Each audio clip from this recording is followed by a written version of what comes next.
তার স্ত্রী যেহেতু এখন বিধবা, আপনাদের মেয়ে বেগম খালেদা জিয়া অসুস্থ হয়ে লন্ডনে আছে, কানাডায়। আল্লাহ রাব্বুল আলামিন তাকে সুস্থতা দান করেন। আরে ভাই, আপনাদের তো মেয়ে, দোয়া করেন না কেন? বলেন আমিন।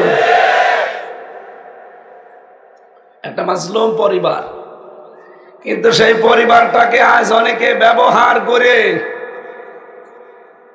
এই 15.5 বছরে দাদা বাবুরা যে চুক্তিগুলো করেছিল, ইউনূস আসার কারণে যেহেতু ওগুলো সব বাতিল হয়ে যাচ্ছে, এই জালেমরা যা করেছে 1000 বছরও আর মুখ দেখানোর কায়দা ওদের নেই। এই জন্য দাদা বাবুরা সাথে মাতাল হলো, তাহলে ঠিক আছে, দেখছে যে ওদের দিয়ে তো আর হবে না। এখন নতুন করে এই মাজলুম দলটা শহীদ জিয়ার দ্বারা যেটা প্রতিষ্ঠিত, তার ভেতরে কিছু শয়তানকে হাত করেছে তারা।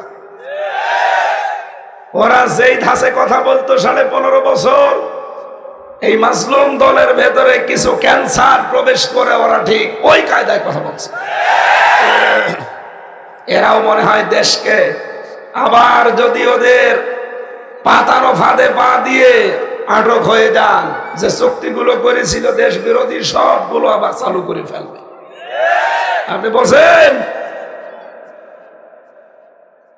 সে মহিলা তার স্বামী হারিয়েছে, ছেলে হারিয়েছে, আর একটা ছেলে বিদেশ, সব হারিয়ে ফেললো এই দলটার জন্য, জনগণের জন্য। আর আপনি সেই দলের সাইনবোর্ড লাগিয়ে এখন এই দলের শিকড় কেটে দেওয়ার চিন্তা ভাবনায় আছে।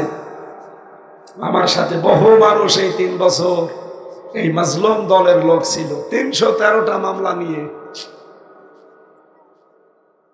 কি জুলুম করেছে এই 15.5 বছর এই জালেমা মহিলা।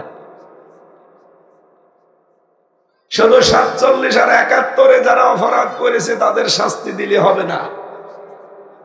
এই 53.5 বছরে যারা খুন, বোম, আয়নাঘর, ধর্ষণ এবং অবৈধ সম্পদ উপার্জনের সাথে জড়িত, তাদেরও বিচার করা লাগবে। আপনারা চান না? 53.5 বছরের বিচার চাই আমরা। যারা যে অপরাধ করেছে আমরা তাদেরই বিচার দেখতে চাই।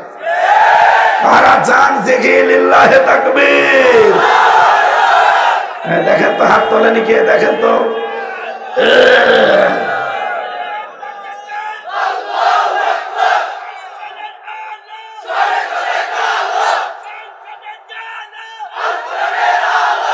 আলহামদুলিল্লাহ।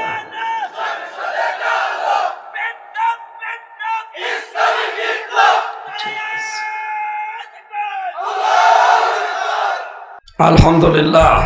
ফেনী জেলার পরশুরাম থানার অন্তর্গত শোবার বাজার, পশ্চিম মির্জানগর, ডিএম সাহেবনগর তরুণ সমাজের উদ্যোগে তাফসীরুল কোরআন মাহফিল 12 বছর চলছে। সম্মানিত সভাপতি জনাব জাকারিয়া মুজিব, এতক্ষণ যারা আলোচনা রাখলেন, সাবেক অধ্যক্ষ জিনারহাট ফাজিল ডিগ্রি মাদ্রাসা সাগরনায়া ফেনী জনাব মাওলানা মোহাম্মদ জাকারিয়া, ফেনীর ফাজিল মাদ্রাসার একজন অধ্যক্ষ আমার সাথে ছিল জেলখানায়, কি নাম জানো না, ওই যে নুসরাত হত্যা মামলা, সিরাজউদ্দৌলা। ওনার কোন এলাকা? সোনাগাছি। মাল্লা রোডের মনে হয় ফাঁসি হয়ে, ফাঁসির আসামি না? কতগুলো মানুষ বিনা কারণে জেল খাটতেছে। আমার মনে হয় যাদের চক্রান্তে, বিশেষ করে এই যে বনজ কুমার মজুমদার, একটা নির্ভেজাল টাটকা শয়তান। এর যদি 50 বার সবাই করতে পারত, ওখানে শুধু ভাইরা না, অনেক বোন ওর কারণে জেল খাটতেছে। শয়তানরা টাকাও নিয়েছে, বিপদেও ফেলেছে। ছোট ছোট বাচ্চা, দুধের বাচ্চা সহ মাও জেলে। কান্না চলে আসে ওদের দৃশ্যগুলো দেখলে।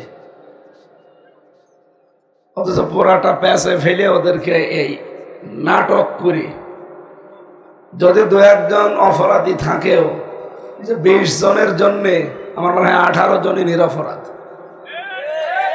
একজন মানুষ মারতে অত মানুষ লাগে? নুসরাত, তার জন্য আমরা দুঃখ প্রকাশ করছি। সে যেভাবেই হোক চলে গেছে, সে তো চলেই গেল। তার জন্য জীবিত মানুষদের পরিবার সমাজ সব ধ্বংস করে দিবেন আপনি। যে শয়তানটার কারণে এটা হয়েছিল, এই মনোজ কুমার মজুমদার, পিবিআই এর প্রধান, এই লোকটা কোথায় যে পালিয়েছে এখন, পরে মনে হয় একেবারে 20 টুকরা করা দরকার। আমরা আহ্বান জানাই, নুসরাত হত্যা মামলার সত্যি যারা নিরপরাধ, এদের পরিবার সমাজ এবং এদের জীবনের দিকে তাকিয়ে এদের মুক্তি দেওয়া হোক। যে মানুষগুলো অসহায়, কত দূর তাদের এই থানাটা? 40 কিলো।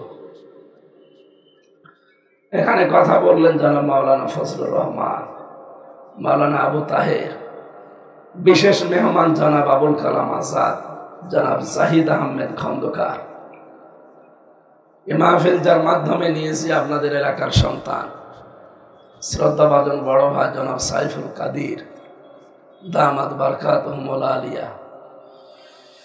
কণ্ঠটা বসে গেছে, এমনি 4-5 দিন জ্বরে আছি, তো মুসাফির অবস্থায় আছি। আর আপনাদের কাছে একটু দোয়া চাচ্ছি, আল্লাহ যেন কণ্ঠ ছেড়ে দেন। ওয়াইদা মারিদতু ফাহুয়া ইয়াশফি, আমি যখন অসুস্থ হই আমাকে শেফা দান করেন কে?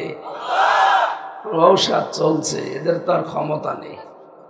আমরা তো আর অন্য জাতি না যে মাছের ভেতরে, গাছের ভেতরে, সাপের ভেতরে ক্ষমতা আছে আমরা বিশ্বাস করি। এমনকি মানুষের কোনো ক্ষমতা নেই, ক্ষমতার মালিককে। যারা এই বিশ্বাস করেন যে ক্ষমতার উৎস জনগণ, এখানে দাঁড়িয়ে না থেকে মূর্তির মধ্যে বসা যায় না? এখানে এত মূর্তি ভাঙার পরে দাঁড়িয়ে থাকে না? ভাঙা তো কম হয়নি, সারা দেশে হাজার হাজার কোটি টাকার এই পাথরের বানানো মূর্তি, যার ভেতরে ক্ষমতা আছে বলে অনেকে বিশ্বাস করে। কিন্তু আমরা বরাবর বলে এসেছি, মূর্তি শুধু না, মূর্তি যে বানিয়েছে তারও কোনো ক্ষমতা নেই। আসল ক্ষমতা কার? প্রতিদিন আমরা পড়ি আল্লাহু আকবার, সবার উপরে কে? সুতরাং যাদের এই বিশ্বাস আছে যে ক্ষমতার উৎস জনগণ, তারা মুশরিক। আপনি এই বিশ্বাস পাল্টান।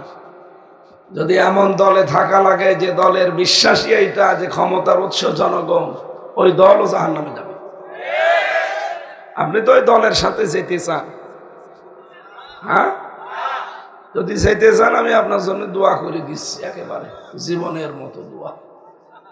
সেদিন কে যেন একটা দোয়া করছিল, আল্লাহ বঙ্গবন্ধুকে জাহান্নামের সর্বনিম্ন স্থান, আর সবাই বলছে আমিন। আপনাদের ফেনীর জামাই শহীদ জিয়া, ফেনীর জামাই না? এই লোকটার নাম শুনলেই কেন যেন শহীদ এই শব্দটা আগেই চলে আসে। তাকে কিন্তু মেরে ফেলা হয়েছে যেভাবেই হোক। শেখ মুজিব, তাকেও মেরে ফেলা হয়েছে। আজ পর্যন্ত আমি কোন শয়তানের মুখেও শুনিনি যে শহীদ মুজিব। বলে না কেন? বলে না এই কারণে, কারণ শহীদ এই শব্দটা আল্লাহ যার তার নামের আগে পছন্দ করে। আপনাদের জামাইয়ের নামের আগে শহীদ জিয়া এই শব্দটা আছে, এই কারণে লক্ষ লক্ষ হাজির মাথার উপরে নিম গাছের যে ছায়া, এটা তার অবদান। আমি নিজে আরাফাতের ময়দানের পাশে মসজিদে নামিরা, সেখানে কাবার ইমাম 16 সালে খুতবা দিচ্ছিল। শহীদ জিয়াউর রহমান, তার নাম ধরে তিনি আরবিতে দোয়া করছিলেন। বাংলা অর্থ এইটা আসে, হে আল্লাহ, আরাফাতে হাজিদের মাথার উপরে যিনি ছায়ার ব্যবস্থা করে দিলেন, তাকে তুমি কবরে ছায়া দিয়ে দাও।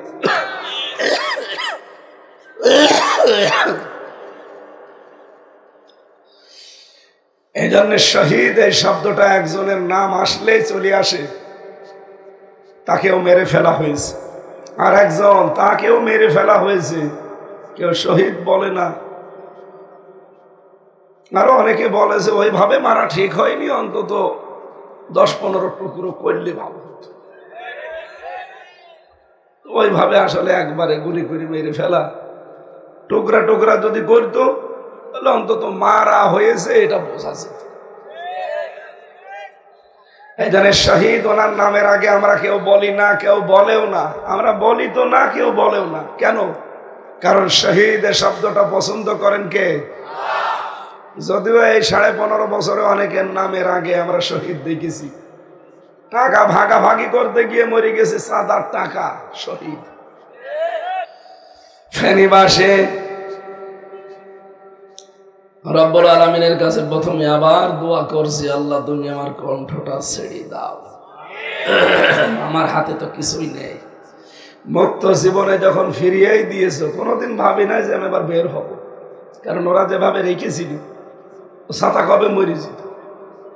আমার সামনে কত লাশ বেরিয়ে গেল, 24 ঘন্টা ফাঁসির কন্ডেম ছেলে, তালা লাগিয়ে।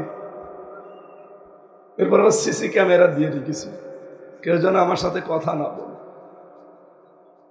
আর পাহারাদার দিত দেবদুলাল, সঞ্জয় কুমার, সুব্রত বালা, অসিত ঘোষ, দেবদাস।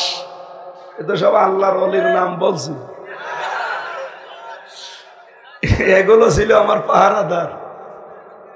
এর কাছে আলেমি কি আর জালেমি কি। ওর সাথে যে 2-1 মিনিট একটু কোরআন হাদিসের কথা বলবো, ও তো আল্লাহকে বিশ্বাস করবে। ও আমির হামজা কি আর ওর কাছে মামুনুল হক কি। ওর কাছে ওই সুইডেন আসলাম ও হামজাও তাই। আর ওদেরকে কড়াকড়ি করার জন্য আরো বলে দিত, এর যেন যোগাযোগ বিচ্ছিন্ন থাকে। এই জন্য এইভাবেই ধুকে ধুকে শেষ হয়। এই জন্য আমার অবস্থা একেবারে খারাপ হয়ে গেছে। 3টা বছরে জীবন থেকে আমার মনে হয় 30 বছরের সাজা চলে গেছে। শহীদের শব্দটা বলছিলাম এই কারণে, বারবার পড়া কোরআন শরীফের ভেতরে রব্বুল আলামিন কোন মানুষ যেন শহীদের ব্যাপারে মুখ দিয়ে কোনো কথা না বলে যে শহীদ ও মরে গেছে, না, এটা যেন কেউ বলতে না পারে। এজন্য মুখের উপরে আল্লাহ নোটিশ দিয়েছেন, ওয়ালা তাকুলু লিমান ইউকতালু ফি সাবিলিল্লাহি আমওয়াত বাল আহয়াউ ওয়ালাকিন লা তাশউরুন। বলেন আল্লাহু আকবার। সূরা বাকারা 154 নম্বর আয়াতে আল্লাহ জানিয়েছেন, যারা শহীদ হয়ে যায় এদেরকে তোমরা বলবা না যে মরে গেছে, না, এরা জীবিত, কিন্তু তোমরা টের পাও না। কে বলছে? মুখ দিয়ে মানুষ যেহেতু কথা বলতে পারে, এই জন্য মুখের ওপরে আল্লাহ আইন দিয়েছেন যে বলা যাবে না। মুখের পরে মানুষ যেহেতু ধারণা করতে পারে অন্তরে, কোথায় বলেন বলেন, অন্তরে যেন ধারণাও কেউ না করে যে শহীদ যারা ওরা মরে গেছে, না। আলা তাহসাবান্নাল্লাযীনা কুতিলু ফি সাবিলিল্লাহি আমওয়াতা বাল আহয়াউন ইনদা রাব্বিহিম ইয়ারযাকুন। বলেন আল্লাহু আকবার। সূরা আলে ইমরান 169 নম্বর আয়াতে আল্লাহ জানিয়েছেন, আল্লাহ পাক বলেন কেউ ধারণাও করবা না যারা শহীদ হয়ে গেছে এরা মরে গেছে, এরা ধারণাও করা যাবে না, বরং এরা জীবিত জিন্দা, কিন্তু তোমরা টের পাও না। এরা আমি আল্লাহর কাছে রিজিক পাই। মানুষ ঘুমিয়ে থাকলে খাওয়া লাগে, কথা বলেন না কেন? বললাম না ক্লাস চলছে, এটা জবাব দেবেন ছাত্রের মতো।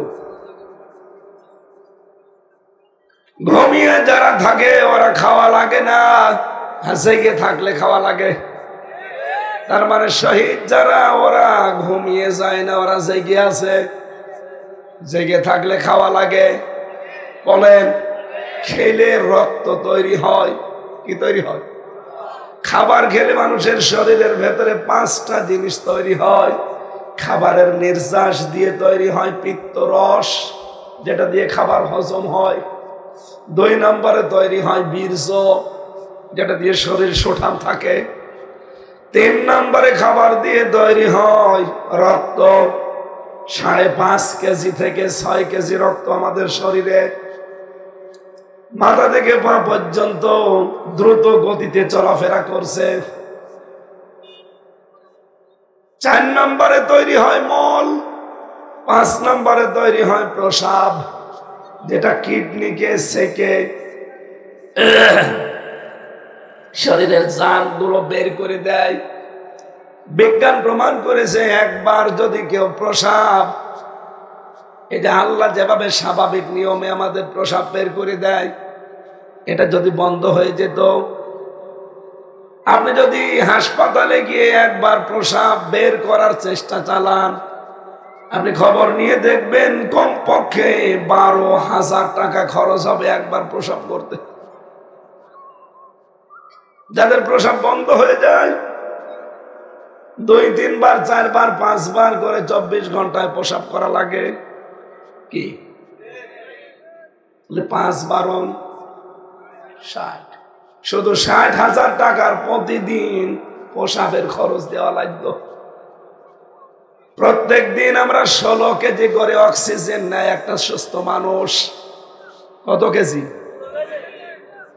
আপনি হাসপাতালে খবর নেবেন, 1 কেজি অক্সিজেনের দাম কমপক্ষে 66,000 টাকা। আপনি টের পাচ্ছেন? কত লক্ষ লক্ষ টাকা খরচ করে বেঁচে থাকা লাগতো একদিন। আমার আল্লাহ বিনা টাকা এগুলো আমাদেরকে ফ্রি দিয়ে দিয়েছেন। কোন দিন জিবরাইল এসে বাড়ির দরজায় বলে না যে এটা প্রস্রাবের টাকা প্রতিদিন 60,000, এটা সূর্যের আলোর টাকা। এ বিল যদি ধরিয়ে দিত কাগজ, আমার মনে হয় অনেকেই জিবরাইলের নাক মুখ সমান করে ফেলত।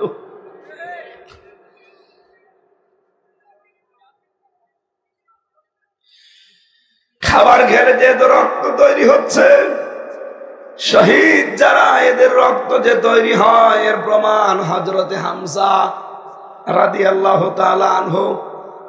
তার ইন্তেকালের প্রায় 30 বছর পর তার কবর মদিনায় একবার ঢল হওয়ার কারণে ভেঙে গিয়েছিল।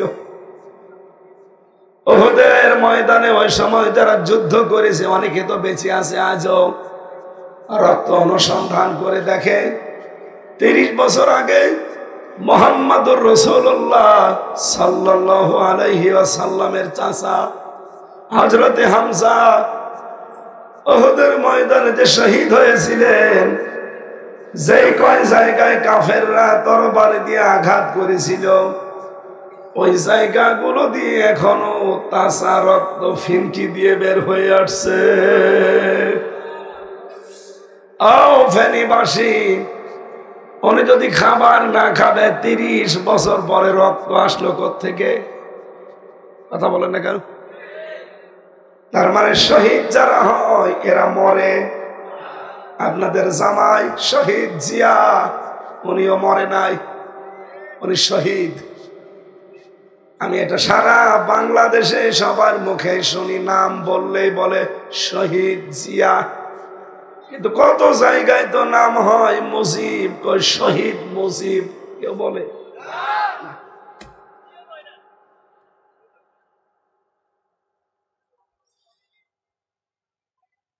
এখানে জেলার জামাই যেহেতু, তার জন্য একটু দোয়া করা দরকার। আপনাদের জামাই না, দোয়া করছে আল্লাহ যেন তাকে মাফ করে দেয়। তার স্ত্রী যেহেতু এখন বিধবা, আপনাদের মেয়ে বেগম খালেদা জিয়া অসুস্থ হয়ে লন্ডনে আছে, কানাডায়। আল্লাহ রাব্বুল আলামিন তাকে সুস্থতা দান করেন। আরে ভাই, আপনাদের তো মেয়ে, দোয়া করেন না কেন? বলেন আমিন। একটা মাজলুম পরিবার, কিন্তু সেই পরিবারটাকে আজ অনেকে ব্যবহার করে এই 15.5 বছরে দাদা বাবুরা যে চুক্তিগুলো করেছিল, ইউনূস আসার কারণে যেহেতু ওগুলো সব বাতিল হয়ে যাচ্ছে, এই জালেমরা যা করেছে 1000 বছরও আর মুখ দেখানোর কায়দা ওদের নেই। এই জন্য দাদা বাবুরা সাথে মাতাল হলো, তাহলে ঠিক আছে, দেখছে যে ওদের দিয়ে তো আর হবে না।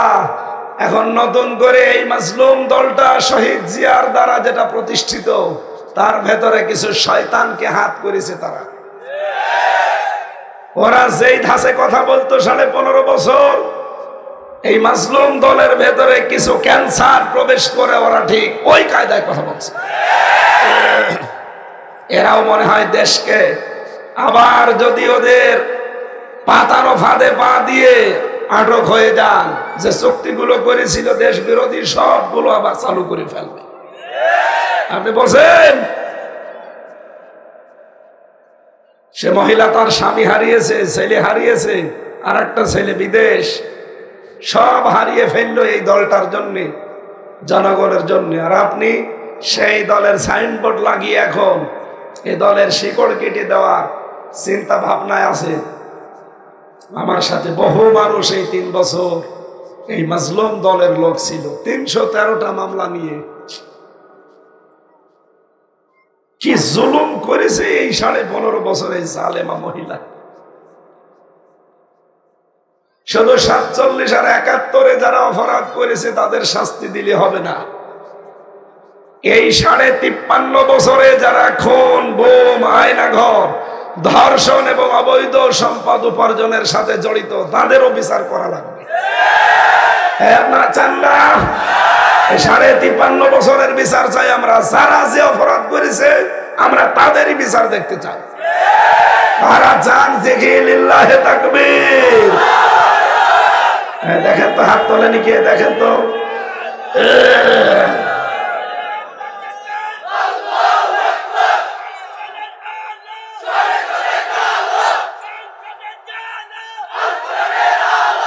আলহামদুলিল্লাহ।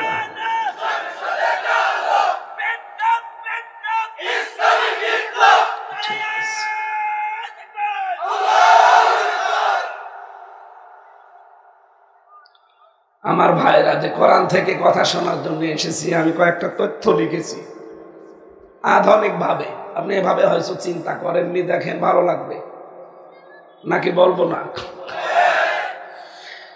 যে কোরআন শুনতে এসেছি আমরা, এই কোরআনের প্রথম সূরার নাম ফাতিহা। নাকি ফাতিহা বাদ দিয়ে দেবেন? সূরা ফাতিহার ভেতরে 29টা যে অক্ষর দিয়ে আমরা কোরআন পড়ি, এর ভেতরে 7টা অক্ষর আপনি পাবেন না। কয়টা? মনীষী যারা, জ্ঞানী যারা, তারা চিন্তা ভাবনা করে তথ্যগুলো বের করেছেন। এই 7টা অক্ষর আল্লাহ সূরা ফাতিহায় দেয়নি কেন? ভালোভাবে খেয়াল করুন। সূরা ফাতিহায় আপনি প্রথমে দেখবেন সা অক্ষরটা নেই। কোন অক্ষর? আলিফ, বা, তা, সা, এই 4 নাম্বারটা। সা নেই কেন? গবেষক যারা চিন্তা করেছেন, সা শব্দ দিয়ে একটা অক্ষর দিয়ে, হরফ দিয়ে একটা শব্দ তৈরি করা যায়, তার নাম সাবুর। সাবার, সাবর মানে ধ্বংস। সাবর মানে কি? সূরা ফাতিহায় যেহেতু 7টা আয়াত আছে, কোন মানুষ যদি এই 7টা আয়াত দুনিয়ার জীবনে আমল করতে পারে, কোন দিন আমার আল্লাহ তাকে ধ্বংস করে দেবে না। এরপরে 2 নম্বরে আপনি পাবেন জিম। কি বললাম? জিম মানে জাহান্নাম। পুরা কোরআন শরীফের ভেতরে জিম দিয়ে অধিকাংশ জায়গায় দেখবেন আল্লাহ জাহান্নাম শব্দটাই দিয়েছেন। আর জাহান্নাম মানে জানি আমরা আগুন। জাহান্নাম মানে কি? সূরা ফাতিহায় আল্লাহ 7টা অক্ষর দিলেন না। জাহান্নামের আগুন আপনার জন্য সূরা ফাতিহার আমল করলে হারাম হয়ে যাবে। জিমের পরে আপনি পাবেন না সূরা ফাতিহায় খ। খ দিয়ে খব্বারি, এর বাংলা অর্থ দাঁড়ায় ভব ঘুরিয়ে, লম্পট, কোন কাজ কাম নেই যার, জীবন উদ্দেশ্যবিহীন। রব্বুল আলামিন বলেন সূরা ফাতিহা যদি আমল করতে পারে কেউ, তাহলে আমার আল্লাহ তার জীবনটা উদ্দেশ্যহীন বানাবে না, একটা উদ্দেশ্য দিয়ে দেবেন। এরপরে আপনি দেখবেন সূরা ফাতিহায় শিন এ শব্দ অক্ষরটা নেই, শিন দিয়ে একটা শব্দ বানানো যায় শাকাওয়াত। শাকাওয়াত মানে দুর্ভাগা। শাকাওয়াত মানে কি? সূরা ফাতিহা যদি কেউ 7টি অক্ষর আয়াত আমল করতে পারে জীবনে, মহান আল্লাহ তাকে দুর্ভাগা বানাবে না। এরপরে বেনি সূরা ফাতিহার ভেতরে আপনি ঝা পাবেন না, ঝা দিয়ে যাক্কুম, জাহান্নামের একটা খাবারের নাম।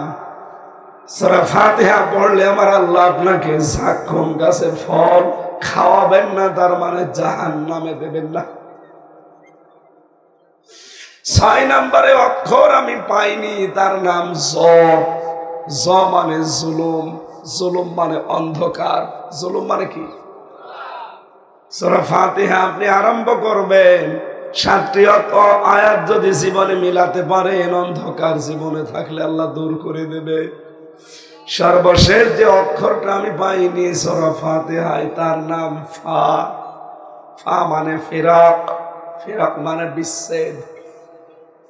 আজ কত মানুষ সূরা ফাতিহার আমল না করার কারণে আমার আল্লাহ তাদের সন্তানাদি, সম্পদাদি, জনগণ, দুনিয়ার মানুষ থেকে তাদেরকে অলরেডি বিচ্ছিন্ন করে দিয়েছে।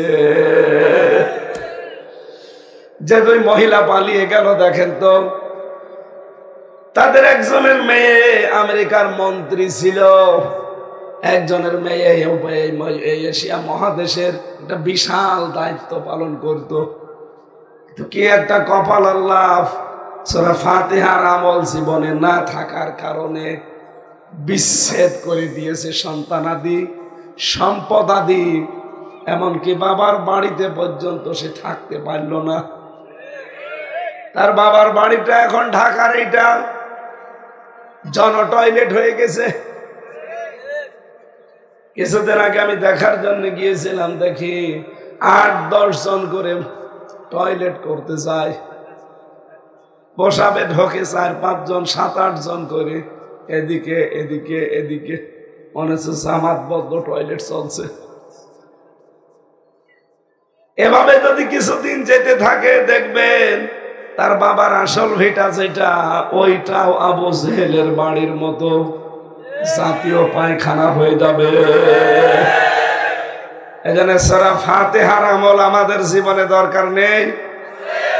এই যে 7টা অক্ষর আল্লাহ দেয়নি এমনিতে না, মনীষী গবেষক যারা চিন্তা ভাবনা করে এগুলো বের করেছে।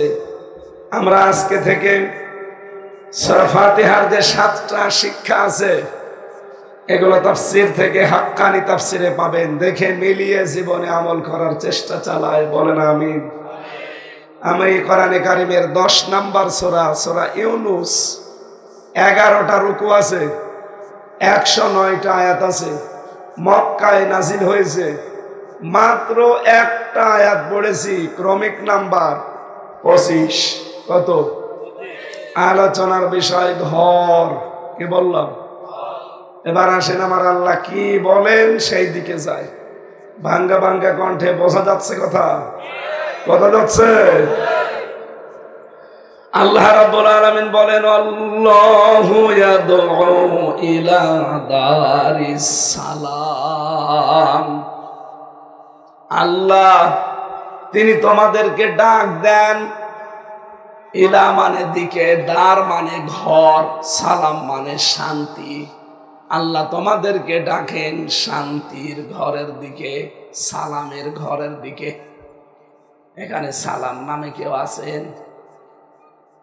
নেই? সালাম নামে কেউ আছেন? হাত তোলেন তো। আপনার বাড়িতে আমাদের এখন দাওয়াত, চলেন সবাই মিলে যাই। আল্লাহ বলেন আমি সালামের বাড়ির দিকে ডাকি।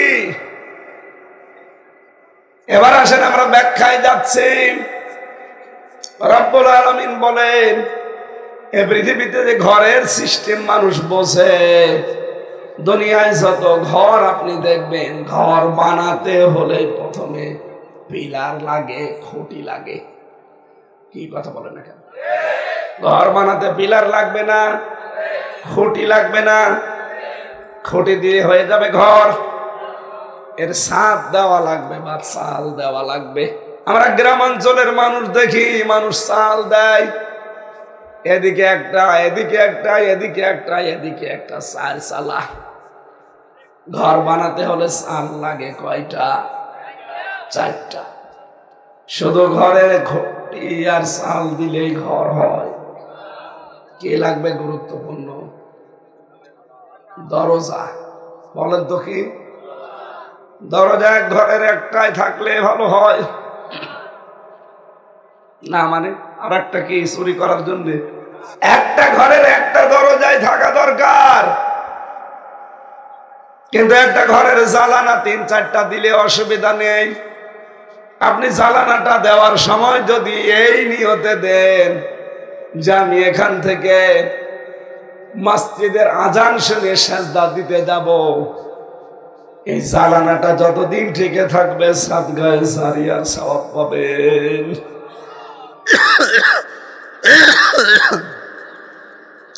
জ্বালানা দিয়ে যদিও শুধু মসজিদের আজান আসবে, মুয়াজ্জিনের দানা, বাতাস আসবে না, আলো আসবে না। কথা বলেন না কেন? আপনার নিয়তটা শুধু ভালো ছিল, এ কারণে যতদিনে ঘরটা টিকে আছে, এই ভালো নিয়তে জ্বালানা দেওয়ার কারণে আপনি সওয়াব পাবেন। অন্তত জ্বালানা তো 2টা লাগে। কি একদিকে বাতাস ঢুকবে আর একদিকে বাতাস বের হবে? শুধু জ্বালানা দিলেই হয় না, ঘরের আমরা দেখি ভেন্টিলেটর লাগে। কি লাগে? লাগে না? এবার বলেন তো, ঘর কমপ্লিট হয়েছে? হয়ে গেছে। খুঁটি দিয়েছি, চাল দিয়েছি, এ ঘরের 4টা দেওয়াল লাগিয়ে দিয়েছি, এর 2টা জ্বালানা দিয়েছি, ভেন্টিলেটর দিয়েছি 2টা, এবং দরজা দিয়েছি একটা। এবার আমরা তাফসীরের কায়দায় কথা বলছি, আপনি মিলিয়ে দেখবেন। আল্লাহ রাব্বুল আলামিন আমাদেরকে যে ঘরের কথা জানালেন, যে তোদেরকে আমি ঘরের দিকে ডাকছি, আল্লাহর ঘর আমি কোরআন থেকে এবার শোনাই। শব্দটা আল্লাহ দিয়েছেন দারিস সালাম, সালামের ঘর। কোরআনে আছে সিন জবর দিয়ে পড়লে হয় সালমন। সালমন মানে শান্তি, আর সিনের নিচে জের দিলে হয় সিলমন। সিলমন মানে ইসলাম। সিলমন মানে আল্লাহকে এখানে ইসলামের দিকে ডেকেছেন না ঘরের দিকে? শান্তির ঘরের দিকে। আল্লাহ পাক বলেন, খুঁটি হিসাবে যদি আপনি এ ঘর তৈরি করতে চান, শান্তির ঘর, তাহলে এই খুঁটি হিসাবে প্রথমেই দেওয়া লাগবে আপনাকে নামাজের খুঁটি। কিসে? 2 নম্বরে যাকাতের খুঁটি দেওয়া লাগবে। 3 নম্বরে রোজার খুঁটি দেওয়া লাগবে, রমজান। 4 নম্বরের খুঁটির নাম হচ্ছে হজ। এই 4টা খুঁটি দিয়ে যদি আপনি ঘরটাকে দাঁড় করাতে পারেন, খুঁটি দিলেই হবে না, এবার দেওয়াল দেওয়া লাগবে। কি দেওয়া লাগবে? দেওয়াল বা বেড়া দেওয়া লাগবে। এই ঘরটা যেন নিরাপদে বসবাস করা যায়। দেওয়াল না দিলে আপনি বাস করতে পারবেন না। কোন দামি জিনিস সেখানে আটক করে রাখলে থাকবে না। এজন্য দেওয়ালগুলো মজবুত, শক্ত।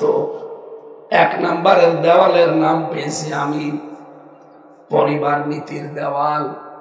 2 নম্বরের দেওয়ালের নাম পেয়েছি অর্থনীতির দেওয়াল। 3 নম্বরের দেওয়ালের নাম পেয়েছি সাংস্কৃতিক দেওয়াল। 4 নম্বরের দেওয়ালের নাম আমি বলতে পারলাম না, কারণ এটা অনেকে বিশ্বাস করে না। 4 নাম্বারটা কি বাদ দিয়ে দেব? আপনি আবার রাগ করবেন না তো? ফেনী জেলা তো আমার ভয় লাগে। যারা আজ বাংলাদেশে বলেন যে কোরআনের সাথে রাজনীতির সম্পর্ক নেই, আমার এই ছোট মাথার ভেতরে কোরআনে 918 জায়গায় পেয়েছি কোরআন দিয়ে রাজনীতি করা লাগবে। আপনি কথা বললেন কি করে? আপনাকে তওবা করা লাগবে। যদি এই মানুষগুলো তওবা না করে, এদের ঈমান নেই, এরা মারা গেলে জানাজা নেই, এরকম মানুষের কবরও দেওয়ার দরকার নেই। আর বুঝে শুনে যদি কেউ এরকম মানুষের পেছনে সাপোর্ট দেয়, সেও বেঈমান। নিয়ে আসেন কোন বাবা নিয়ে আসবেন, ভুল ধরার জন্য নিয়ে আসেন। আমার ছোট মাথায় যদি আমি 918 জায়গায় পাই, ও বড় বড় মাথা যাদের, ওরা তো আরো বেশি পাবে। এইখানে 4 নাম্বার দেওয়ালের নাম পেয়েছি আমি, রাজনীতির দেওয়াল লাগবে। ঘরকে যদি আপনি সঠিকভাবে মেরামত করতে চান, এগুলো তো সব আমি বানাচ্ছি না, তাফসীরের নাম বলছি, বাড়িতে যে মিলিয়ে দেখবেন। এবার আমি ঘরের জন্য দিয়েছিলাম, শুধু খুঁটি আর বেড়া দিলে হচ্ছে না, চাল লাগবে না। এক কথা বলে না কেন? গুরুত্বপূর্ণ চাল দেওয়াই লাগবে, ছাদ দেওয়াই লাগবে, কারণ বৃষ্টির পানি যেন ভেতরে না আসে, সূর্যের আলো যেন সরাসরি না আসে। রব্বুল আলামিন বলেন এর প্রথম চাল যেটা, তার নাম হবে ঈমান।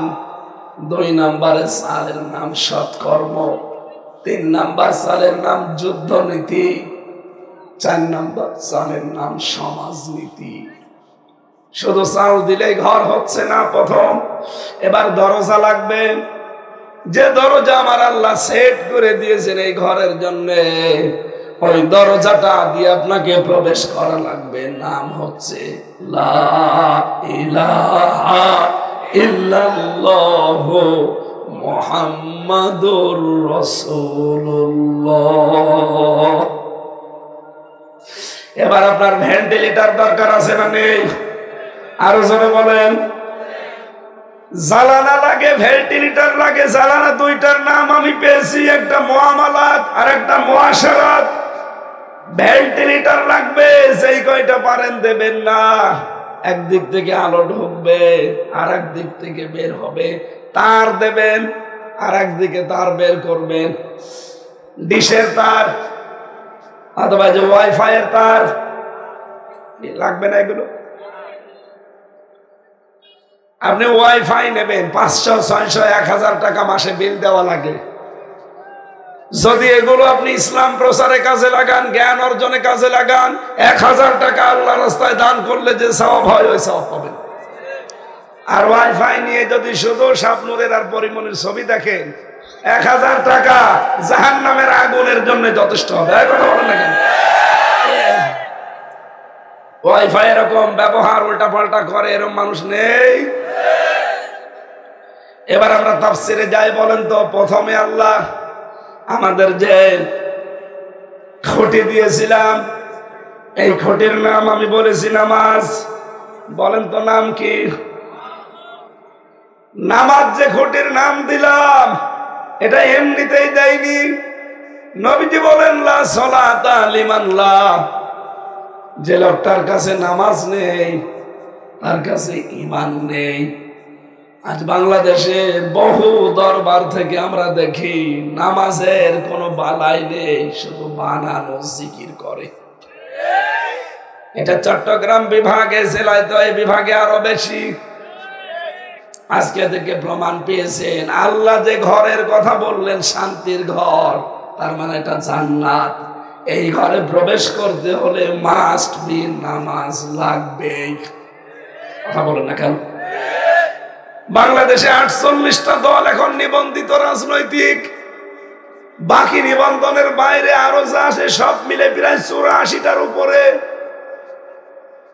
এই যতগুলো দলের কথা বলছি, আপনি খোঁজ খবর নিয়ে দেখবেন, এই দেশে নামাজ 5 ওয়াক্ত পড়লে রিপোর্ট করে লিখে রাখা লাগে শুধু একটা দলে আমি পেয়েছি। কেন এতগুলো দল আছে, কোন জায়গায় লিখা লাগবে না কেন? এটা গুরুত্বপূর্ণ একটা বিধান। কারণ কি? তাদের যে লিখে রাখা লাগে, কারণ কি? নবীজি জানিয়েছেন আউয়ালু মা ইউহাসাবু বিহিল আবদু ইয়াউমাল কিয়ামাতিস সালাত, কিয়ামতের দিন সর্বপ্রথম আল্লাহ বান্দাকে জিজ্ঞাসা করবে যে নামাজ পড়েছিস কিনা বল। ও ফেনীবাসী, যাই করেন না কেন ফরজ নামাজটা যেন ছেড়ে দেবেন না, তাহলে আল্লাহ বলেন আমি তার নিজে দায়িত্বটা ছেড়ে দেই। এই জন্য আমরা এমন একটা দল করব যেই দলে নামাজের গুরুত্ব আছে। এক কথা বলেন না কেন? আরে ভাই, আমি শান্তির ঘরে যেতে চাই, জান্নাতে যেতে চাই, আমার প্রথম ঘরের খুঁটি গাড়া লাগবে শক্ত করে। যার জীবনে নামাজটা যত বেশি শক্ত, তার জীবনে আপনি তত অন্যায় কম দেখবেন। প্রশ্ন আসতে পারে, কত নামাজি মানুষ তো দুর্নীতি করে, মানুষের সম্পদ মেরে খায়। হ্যাঁ খায়, কিন্তু নামাজ যে লোকটা পড়ে, চুরিও করে, নামাজ পড়ে, সালমান এফ রহমানে দরবেশের মতো চুরি করে, ওটা নামাজ না। ইন্নাস সালাতা তানহা আনিল ফাহশাই ওয়াল মুনকার, অবশ্যই নামাজ মানুষকে অন্যায় অশ্লীল থেকে বিরত রাখবে। শুধু রাখবে না, রাখবে। এ কথা কার বলেন? আল্লাহ যদি গ্যারান্টি দেয়, আমাদের মতো 2 নাম্বার মানুষ যে বললাম সকালে এক কথা, বিকালে বলছে না আমি তো বলিনি, আল্লাহ বলেন আমি গ্যারান্টি দিয়েছি ইন্না দিয়ে। সত্যি যদি নামাজ আপনি পড়তে পারেন, নামাজে যে শিক্ষাগুলো আপনাকে দিতে চাই ওগুলো যদি নিতে পারেন, আমিও গ্যারান্টি দিলাম মাস্ট বি নামাজ আপনাকে খারাপ কাজ থেকে বিরত রাখবে। যদি না রাখতে পারে, আপনি মনে করবেন যে আপনার নামাজ হচ্ছে না। আপনি যদি সাবান দিয়ে পোশাক পরিষ্কার করেন, সাবান যদি সাবান হয়, কাঠ না হয়, সাবান যদি সত্যি সাবান হয়, আর পোশাকে যদি ময়লা থাকে, মাস্ট বি ওটা পরিষ্কার হবে। পোশাক ঠিক আছে, সাবানও ঠিক আছে, কিন্তু সাবান কয়লার, কিসের? কয়লা মার্কা সাবান দিয়ে যতই আপনি ঘষাঘষি করেন না কেন, পবিত্র তো হবেই না, পরিষ্কার হবেই না, আরো ময়লা যা ছিল বাড়বে। এই জন্য আমাদের নামাজের ভেতরে 27টা শিক্ষা আল্লাহ দিতে চেয়েছেন। এগুলো যদি আমরা সত্যি নিতে পারতাম, বাংলাদেশে আমরা 96% মুসলমান। ওরে ভাই, কিছু লাগবে না, শুধু নামাজই যথেষ্ট না। সাহাবা একরাম এই নামাজের দ্বারা কোথায় পৌঁছিয়েছিলেন? তারা হযরতে আব্দুল্লাহ আনসারী, তার জীবনী পড়লাম। তিনি নবীজির মুখে শুনেছিলেন যে জামাতের সহিত নামাজ পড়লে 27 গুণ সওয়াব বেশি হয়। বাড়ি থেকে তিনি চলে গেলেন মসজিদে। নামাজ পড়ার পরেই হযরতে ওমর দেখে নামাজে আসে সবার শেষে, আবার চলে যায় সালাম ফেরানো হয়ে গেলে। নবীজির কাছে একদিন নালিশ দিয়ে বলে, হে রাসূল, আপনার এই আব্দুল্লাহ আনসারী এই সাহাবীটা মুনাফিক হয়ে গেছে। কারণ আপনি বলেছিলেন মুনাফিকের সিমটম, মুনাফিকের চরিত্র হচ্ছে ও মসজিদে আসবে সবার শেষে আর বের হয়ে যাবে সবার আগে। নবীজি বললেন ঠিক আছে, চলো দেখি। বড় বড় 4 জন সাহাবীকে নিয়ে তিনি গেলেন। সাথে আছে হযরতে ওমর, হযরত ওসমান, হযরতে আলী আর আব্দুর রহমান বিন আউফ। এর ভেতরে 3 জন ধনী আর 1 জন গরিব নিয়ে গেলেন। বাড়ির বাইরে দাঁড়িয়ে সালাম দিলেন, আসসালামু আলাইকুম ইয়া আহলাল বাইত। বাড়ির ভেতর থেকে কোনো আওয়াজ আসে না। 3 বার সালাম দেওয়ার পরে হযরতে আব্দুল্লাহ বের হয়ে আসলেন কাঁপতে কাঁপতে, একটা পোশাক পরিধান করে। জিজ্ঞাসা করলেন, তুমি এত দেরি করলে কেন? তুমি তো জানো আমি নবী যদি নারাজ হয়ে যায়, আল্লাহ নারাজ হয়ে যাবে। সাহাবী বলেন, হে রাসূল, কেন আমার দেরি হয়েছে এবার শোনেন। আমরা স্বামী স্ত্রী নামাজ আদায় করি, নামাজ পড়ার মতো পোশাক একটাই আছে, অন্যান্য পোশাক আছে সেগুলো দিয়ে নামাজ পড়ার মতো না। কারণ নামাজ পড়তে হলে কি ঢাকা লাগে? সতর। বলেন বলেন, সতর ঢেকে নামাজ পড়ার মতো পোশাক ওই একটাই। বাকি পোশাকগুলো দিয়ে নামাজ পড়া যায় না। আমি যেহেতু পুরুষ মানুষ মসজিদে যেতে পারি, 27 গুণ সওয়াব পাওয়ার জন্য আমি চলে যাই।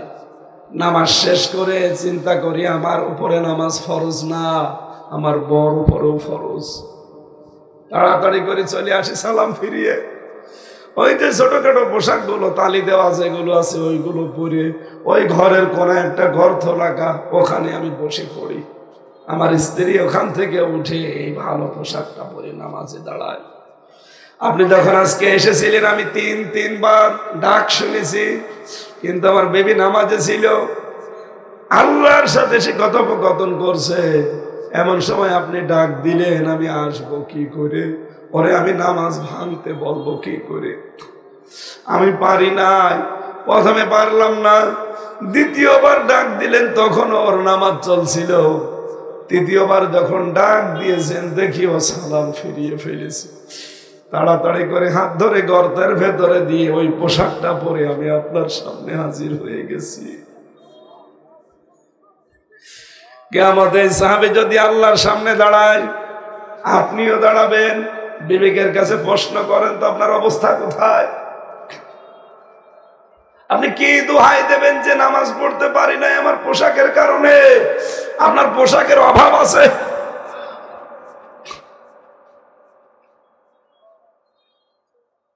নবীজি উকি মেরে দেখলেন ওঠানের উপরে একটা ছেলে শিকল দিয়ে বাঁধা।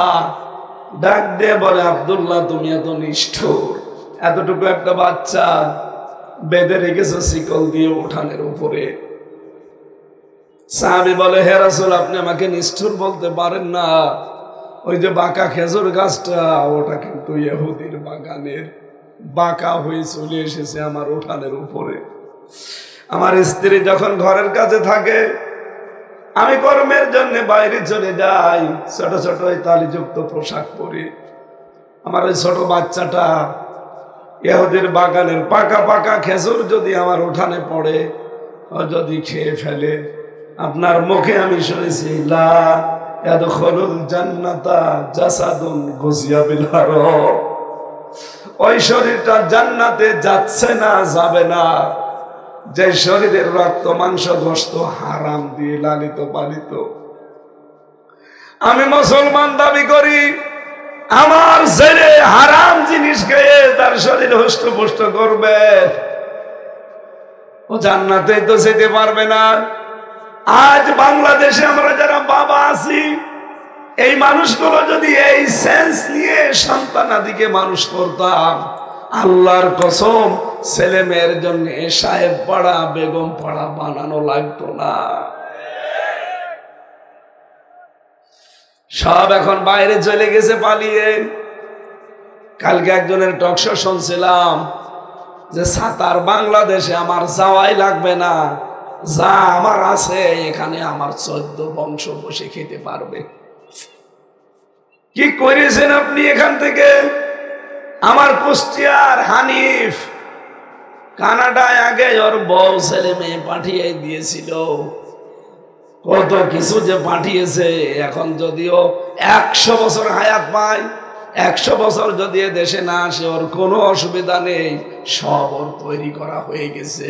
কিন্তু আফসোস, এই জনগণের সম্পদ গুলো আত্মসাৎ করে এই হারাম সম্পদ দিয়ে যতদিন শরীর লালিত পালিত করবে, ওটা জাহান্নামের আগুনের জন্য যথেষ্ট হবে। মেয়েরা যারা এসেছেন, আপনার স্বামী যদি অবৈধ কোনো কাজ করে আপনি জানেন, আজকেই তাকে বলবেন, দেখো তুমি অবৈধভাবে ইনকাম করে যদি বাড়ি আসো, এই টাকা পয়সা দিয়ে হয়তো আমি রান্না করে তোমাকে খাওয়ালাম, তৃপ্তি সহকারে 2 জন খেয়ে যদি সন্তানাদি পেটে আসে, তাহলে ওই জন্মগত ভাবে ওই সন্তানটা হবে হারামখোর। বলেন বলেন, জন্মগত ভাবে এই সন্তানটা কি হবে? আর আমি কোনো হারামখোর সন্তান পেটে রাখতে চাই না। ও যদি জন্মই হারামখোর হয়ে আসে, বড় হলে তো বড় হারামখোর হবে। একটা সন্তান পেটে নিয়ে দুনিয়ায় মুখ দেখাতে মায়ের 57 ইউনিট কষ্ট সহ্য করা লাগে।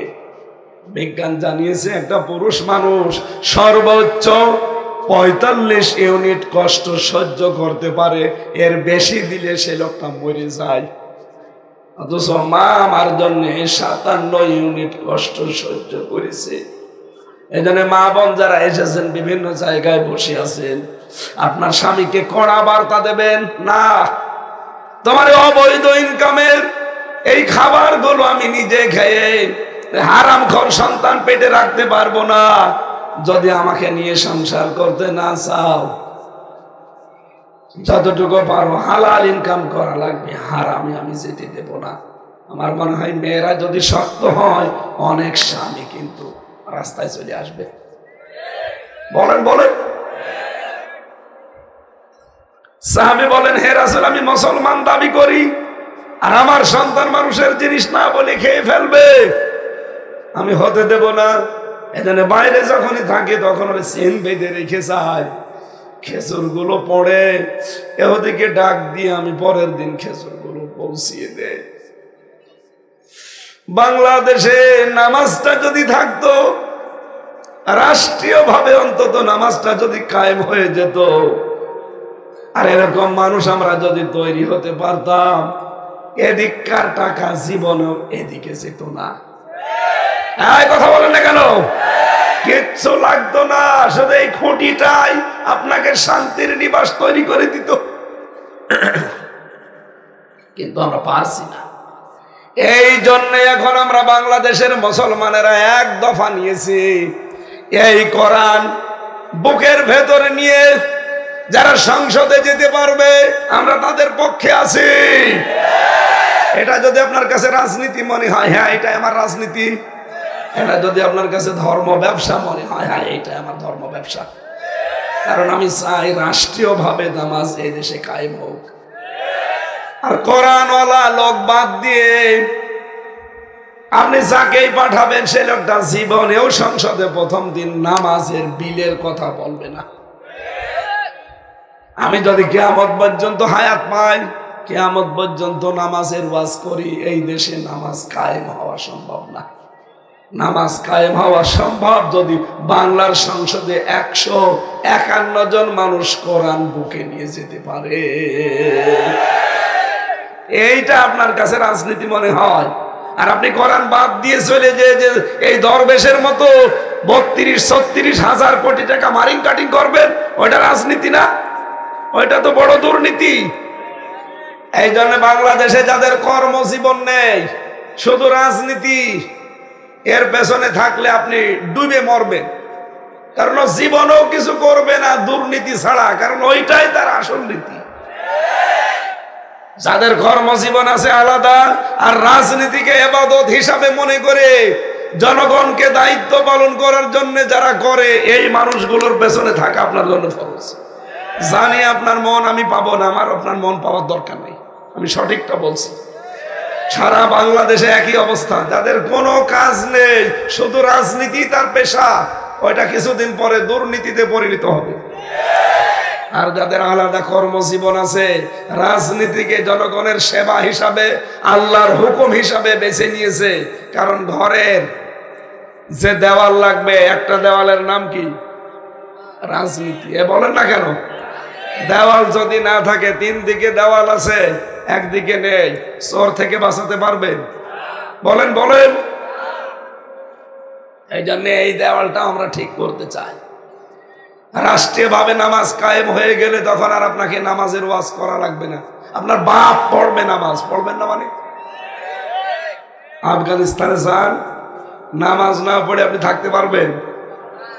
সবচাইতে বড় বিষয়, আপনার আখিরাতের চিন্তা তৈরি না হলে এই ওয়াজ কেন? জিবরাইল ফেরেশতা এসে ওয়াজ করলো, আপনার ভালো লাগবে না।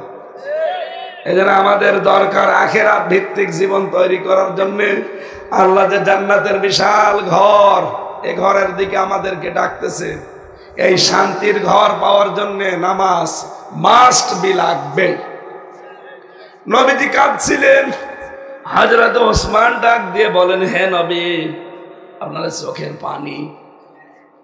নবীজি বললেন, আমার চোখের পানি ওই ছোট্ট বাচ্চা হাতে আর পায়ে শিকল বাঁধা আছে এই দৃশ্য দেখার পর। কেউ কি আসো আমার চোখের পানি এখন মুছে দিতে পারো? হযরত ওসমান জোর দিয়ে জোরে গেলেন দৌড়ে ইহুদির বাড়িতে এসে বললেন, দেখো ওই যে আব্দুল্লাহ আনসারীর বাড়ির উপরে যে ঘরটা আছে, এই বাঁকা খেজুর গাছের বিনিময়ে আমি তোমাকে কি দিতে পারি তুমি বলো? লোকটা দেখে আমি বেচতে চাই না জোর করে। যখন ওসমান এত বড় ধনী মানুষ, ওই সময় আরব জাহানে 7 জন ধনী মানুষ ছিল, তার ভেতরে ওসমান একজন। ডাক দিয়ে বলো, ওসমান না, আমি ওটা বিক্রি করব না। হযরত ওসমান বলে, তুমি আজকে এই একটা খেজুর গাছের বিনিময়ে যা চাবে আমি তাই দিয়ে দেব। লোকটা চিন্তা করছে, ঠিক আছে এবার কাজ। বলে, ওসমান আমি রাজি আছি বিক্রি করতে, একটা খেজুর গাছ দিয়ে দেব, বিনিময়ে পুরো একটা বাগান তোমার অমুক জায়গায় আছে, ওটা পুরাটা লিখে দেওয়া লাগবে। তাড়াতাড়ি নিয়ে আসেন দলিল। খেজুরের পাতা নিয়ে এসেছে, লিখে দিয়েছে, ওই খেজুর গাছের বিনিময়ে আমার একটা বাগান আমি লিখে দিলাম। ইহুদি হাতে পেয়ে তো আনন্দে আছে, হযরত ওসমানও একটা কপি পেয়ে আনন্দে আছে। ইহুদি আবার জিজ্ঞাসা করছে, ওসমান এতক্ষণ তোমার চোখের ভেতরে আমি পানি দেখেছিলাম, হঠাৎ একটা আনন্দের ছাপ, তোমার চেহারার ভেতরে অন্যরকম একটা ছাপ দেখতে পাচ্ছি, কারণ কি? হযরত ওসমান বলে, দেখো তোমার ওই বাঁকা খেজুর গাছের সাথে আমার নবীর চোখের পানি লেগে আছে। আমি নবীকে এখনো দাঁড় করিয়ে রেখেছি ওখানে। তুমি আজকে যদি এই চোখের পানির বিনিময়ে এই বাঁকা খেজুর গাছটার পরিবর্তে আমি ওসমানের ওই একটা বাগান না, ওইরকম আমার ৭০টা বাগান আছে, যত বাগান সব সহ আমার স্ত্রী পুত্র, আমার স্থাবর স্থাবর এবং আমাকেও যদি চাইতে আমি সব দিয়ে দিতাম, তারপরও আজকে ওই গাছটা আমার লাগতো, ওই কারণে ওর সাথে আমার নবীর চোখের পানি লেগে আছে। তোমার সাথে কথা বলে আমি সময় নষ্ট করতে চাই না। চলে গেলেন নবীজির কাছে। তার আল্লাহর নবীর চোখের পানি এই দাম দেওয়ার জন্য একটা খেজুর গাছের বিনিময়ে যদি একটা পুরা বাগান দিয়ে দিতে পারে, ও বাংলার মুসলমানেরা, সামনে আমার নবীর আদর্শটা প্রতিষ্ঠা হওয়ার সময় চলে আসতেছে। কথা বলেন না কেন? বিশ্ব নবী এই পৃথিবীতে 10টা বছর তিনি রাষ্ট্র চালিয়েছিলেন কোরআন দিয়ে। আমরা 96% মুসলমানের দেশে আজও 1 বছরও চালাতে পারিনি। কথা বলেন না কেন? শুধু খাওয়ার পরে মিষ্টি খাওয়া সুন্নত না, শুধু দস্তরখানা বিছিয়ে খাবার খাওয়া সুন্নত না, শুধু মেসাক করাই সুন্নত না। বিশ্বনবী 10 বছর তিনি কোরআন দিয়ে রাষ্ট্র চালিয়েছে, এইটাও সুন্নাত। এই সুন্নাত আমরা পালন করতে চাই না। আপনার বিবেকের কি হয়েছে বলেন তো? আপনি এই সুন্নতের কথাটা বলতে গেলে আপনার মন আমি পাই না। আপনি তখন উল্টাপাল্টা ধারণা করেন। কি হয়েছে আমাকে বলা লাগবে? আপনার বিবেকের উপরে কে কুকুরে পোশাক করেছে বলেন?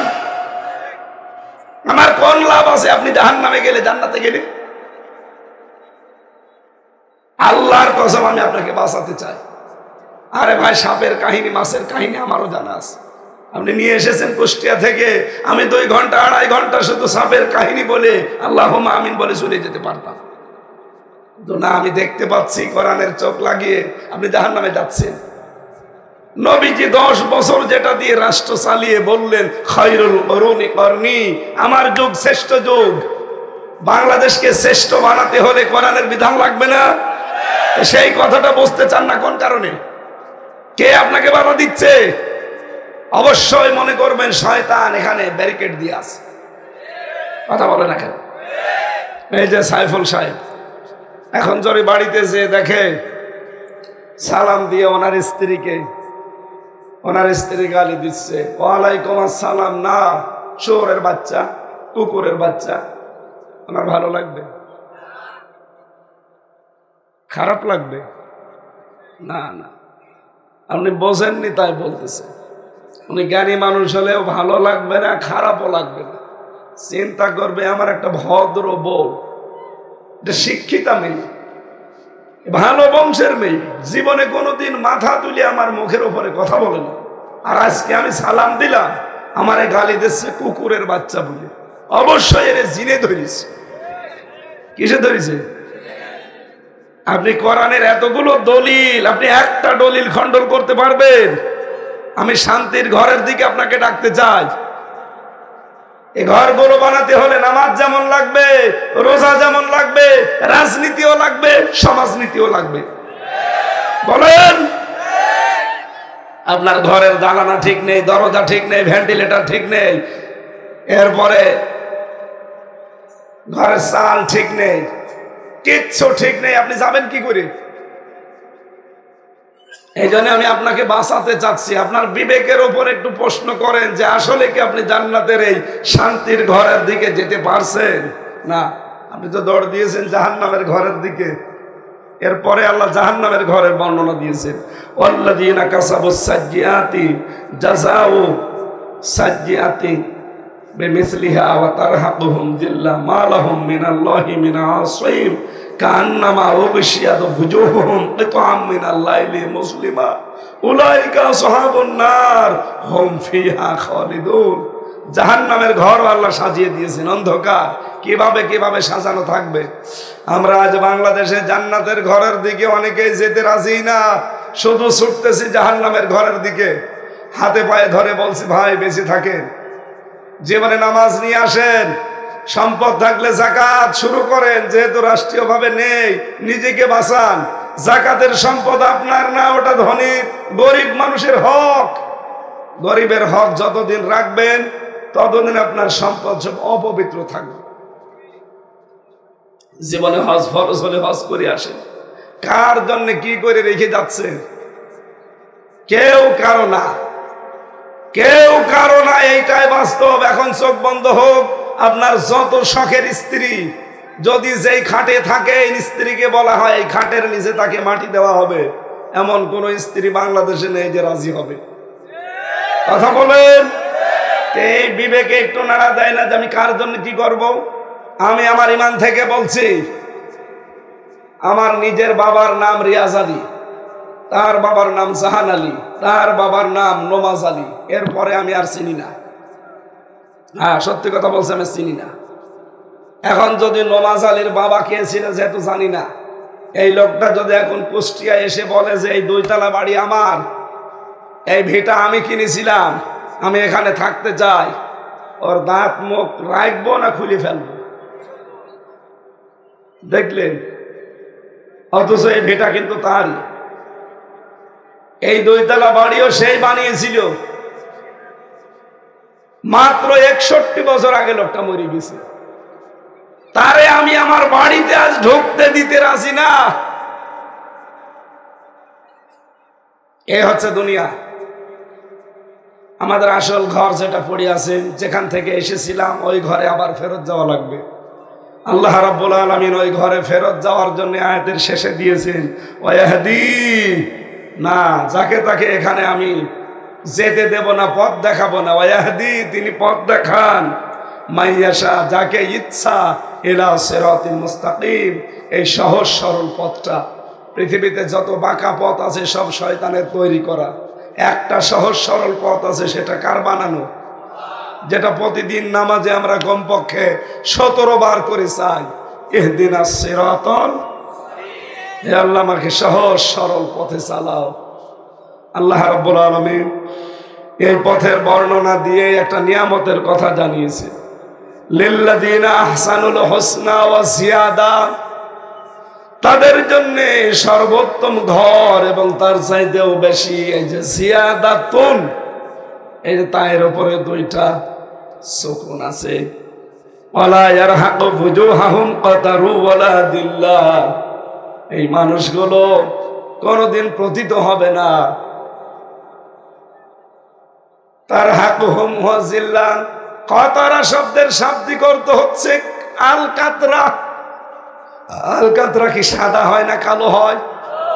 আল্লাহ বলেন ওদের মুখমণ্ডল কোনোদিন কালো হবে না, আর লাঞ্ছনা গঞ্জনা তাদের চেহারার উপরে কোনোদিন আর আসবে না। আমি আল্লাহ যাকে সত্যি পথের দিশা দিয়ে দেব, এই সহজ সরল পথের দিকে যারা চলতে পারবে, ওরা ইকা আসহাবুল জান্নাহ হুম ফিহা খালিদুন। এরাই আমার জান্নাতের অধিবাসী, চিরকাল সেখানে থাকবে, কোনদিন আল্লাহ তাদেরকে বের করবে না। আজকে আমরা যে জান্নাতের শান্তির ঘরের দিকে আহ্বান জানাচ্ছি, আমার কণ্ঠ আর শরীর সাপোর্ট একটাও করছে না।